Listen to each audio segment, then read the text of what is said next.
आज या महाविकास आघाडीच्या बैठकीनिमित्ताने आपण सर्व पत्रकार बंधू इथं आले, त्यानिमित्त तुम्हाला सगळ्यांना बाशी दिवाळीच्या पण खूप खूप हार्दिक शुभेच्छा.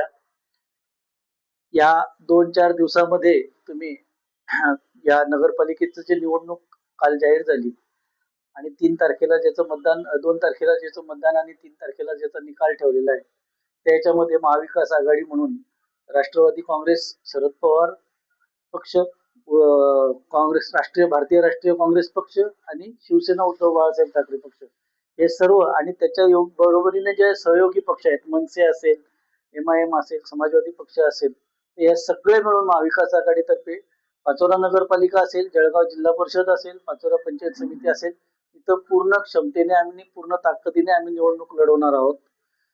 गेल्या 2 मेळाव्यांमध्ये जर आपण बघितलं तर या 2 मेळाव्यांमध्ये आमदारांनी असो किंवा मग चाळीसगावचे आमदार आणि पाचोऱ्याचे माजी आमदार यांनी असो किंवा अमोल शिंदे यांनी असो, लोकांच्या विकासाच्या प्रश्नांवरचा कुठलाही प्रश्न त्याच्यावर चर्चा केलेली नाही.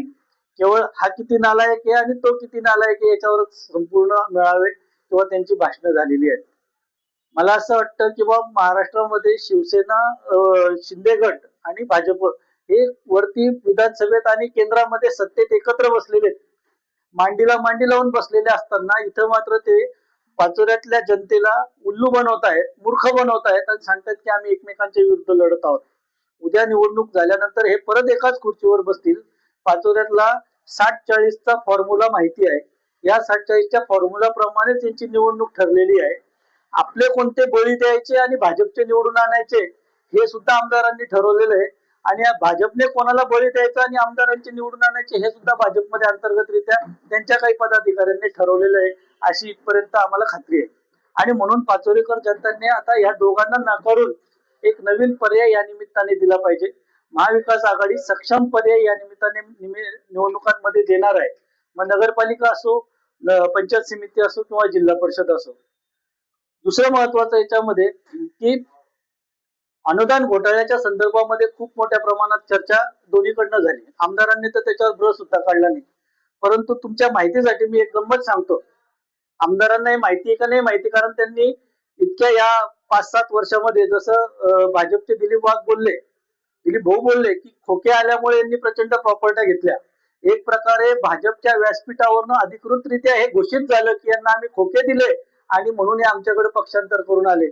हे इथं काल दिलीप वाघांनी जे सिद्ध केलं त्या अनुषंगाने त्यांनी ज्या काही प्रॉपर्ट्या घेतल्या त्यातल्या आंबेवडगाव येथील एक प्रॉपर्टी, त्या प्रॉपर्टीचं त्यांचं जे अनुदान आहे अतिवृष्टीचं ते कोळी नावाच्या व्यक्तीच्या नावावर ट्रान्सफर झालेलं आहे. याचा सुद्धा शोध आमदारांनी घ्यावा आणि आमदारांनी त्यांच्या पक्षातल्या चुकीच्या लोकांची बाजू घेणं पहिलं सोडावं. जर या घोटाळ्यामध्ये आमच्यापर्यंत इथपर्यंत माहिती की सुरुवातीच्या काळामध्ये आरोपींपैकी काही आमदारांना भेटले, मग आमदारांनी तहसीलदार आणि प्रांतांना सांगितलं जाऊ द्या, किरकोळ गोष्ट आहे, तुम्ही दुर्लक्ष करा, ते पैसे देऊन टाकणार आहेत. पण जेव्हा महसूल विभागाला समजलं की याची व्याप्ती खूप मोठी आहे आणि मग त्यांनी या गोष्टीकडे दुर्लक्ष केलं आमदारांच्या सूचनेकडे आणि त्यांनी गुन्हे दाखल केले. वास्तविक मी अभिनंदन करतो त्या तहसीलदारांचं आणि प्रांतांचं की त्यांनी दबाव असताना सुद्धा प्रामाणिकपणे गुन्हे दाखल करून याचा तपास EWS कडे दिलेला आहे, इकॉनॉमिक्स विंग कडे दिलेला आहे. तर याची सखोल चौकशी झाली पाहिजे. याच्यासाठी स्वतंत्रपणे न्यायालयीन आयोग बसला पाहिजे, कारण हा शेतकऱ्यांच्या अनुदानाचा प्रश्न आहे. SIT ने काही सिद्ध होणार नाही. आजपर्यंत फडणवीसांनी स्थापन केलेल्या एकाही SIT चा निकाल लागलेला नाहीये, एकाही. त्यामुळे न्यायालयीन आयोग याच्यामध्ये कायदेशीररित्या गठीत व्हावा, याची चौकशी व्हावी अशी मागणी या निमित्ताने आम्ही करतो. दुसरं महत्वाचं मी याच्यामध्ये सांगतो की तालुक्यातल्या पंचायत समित्या, जिल्हा परिषदांच्या ग्रामीण भागांमधल्या समस्यांबाबत आम्ही या निवडणुकांमध्ये आम्ही वेळोवेळी आवाज उठवलेलाच आहे.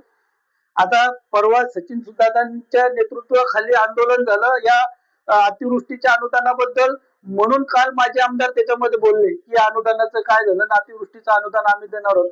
काल अमोल शिंदे बोलतायत की आम्ही अनुदान देण्यासाठी प्रयत्न करणार आहोत, सत्ता आमच्याकडे द्या, मग बघा कसं तुमचं पाचोऱ्याचं अनुदान मिळत नाही. मंगेश चव्हाणांना आम्हाला या निमित्ताने सांगायचंय, तुझ्या तालुक्यासाठी तू 84 ना 88 कोटी जादाचे मंजूर करून आणतोस आणि या तालुक्यामध्ये येऊन मतं मागतोस, मात्र म्हणत नाही की मी या तालुक्यासाठी सुद्धा प्रयत्न करेल बा म्हणून. बोलायच्या आधी मेळाव्यात कशाची वाट बघत होती तुम्ही, मेळाव्याची की आमदार किती नालायक हे सांगायसाठी तुम्ही आमचं अनुदान रोखून धरलं का? मग या तालुक्यातल्या शेतकऱ्यांचं अनुदान भाजपने केवळ आमदारांना नावं ठेवण्यासाठी म्हणून रोखून ठेवलं का, हा आमचा त्या निमित्ताने सवाल आहे.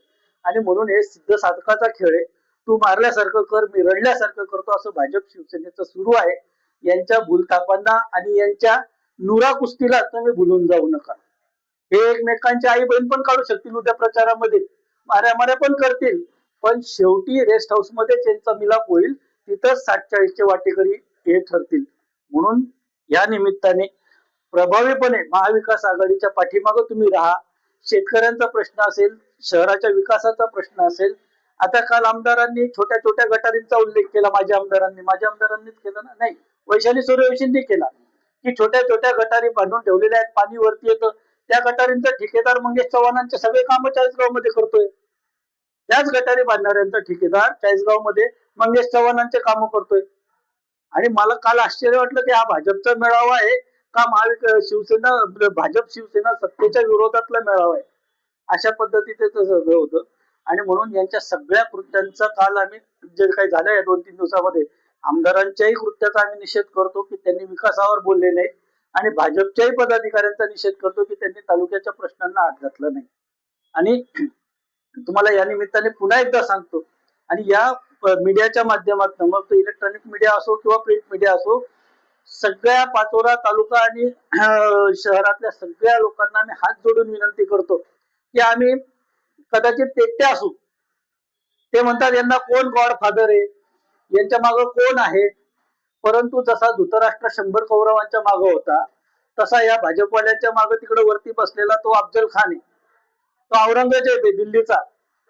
आणि या औरंगजेबाच्या हिची स्वारी जी महाराष्ट्रावर आलेली भाजपच्या रूपाने, हिचं निर्दालन करण्यासाठी म्हणून आम्ही सगळे लढतो आहोत, एकजुटीने लढतो आहोत. आम्ही शिवसेना असेल, राष्ट्रवादी काँग्रेस असेल, शरद पवारांची किंवा काँग्रेस असेल, आम्ही एकटेने आहोत. असंख्य शेतकऱ्यांच्या मनातल्या इच्छा आमच्या सोबत आहेत, त्यांचे आशीर्वाद आमच्या सोबत आहेत. शहरातल्या गुंडगिरीच्या विरुद्ध, सट्टा पत्ता अवैध धंदे यांच्या विरुद्ध बोलण्याची ताकद असूनही केवळ घाबरून जे बोलू शकत नाहीत, अशा दिनदुबळ्यांची आवाज म्हणून आम्ही उभा आहोत. आम्ही या गावातल्या बेरोजगारीचा एक आवाज म्हणून उभा आहोत. आम्ही महिलांवरच्या अत्याचारांच्या संदर्भातला आवाज म्हणून आम्ही उभा आहोत. आणि या निमित्ताने जाता एवढंच सांगतो, या मीडियाला सुद्धा मला प्रश्न विचारायचा आहे की तुम्ही आमदारांना विचारा, दर निवडणूक आली की गोंडगावच्या आपल्या त्या चिमुकल्या बहिणीला न्याय द्यायची भाषा केली जाते. जवळजवळ 3 वर्ष होऊन गेले, आजपर्यंत त्या फास्ट ट्रॅकची घोषणा झाली नाही, फास्ट ट्रॅक कोर्ट अस्तित्वात आलं नाही, अजूनही ती केस बोर्डावर आलेली नाही, तिला न्याय मिळालेला नाही. आता या नगरपालिका आणि जिल्हा परिषदच्या निवडणुकीमध्ये कृपा करून त्या चिमुकलीचा उल्लेख करून तिचा अपमान करू नका, एवढंच या निमित्ताने सांगतो. आणि आवाहन करतो सगळ्या पाचोरीकरांना की तुम्ही महाविकास आघाडीच्या मागे खंबीरपणे उभं राहा. तुमचा आवाज, तुमचे हक्क मागण्यासाठी आम्ही सगळेजण तुमच्या सोबत आहोत.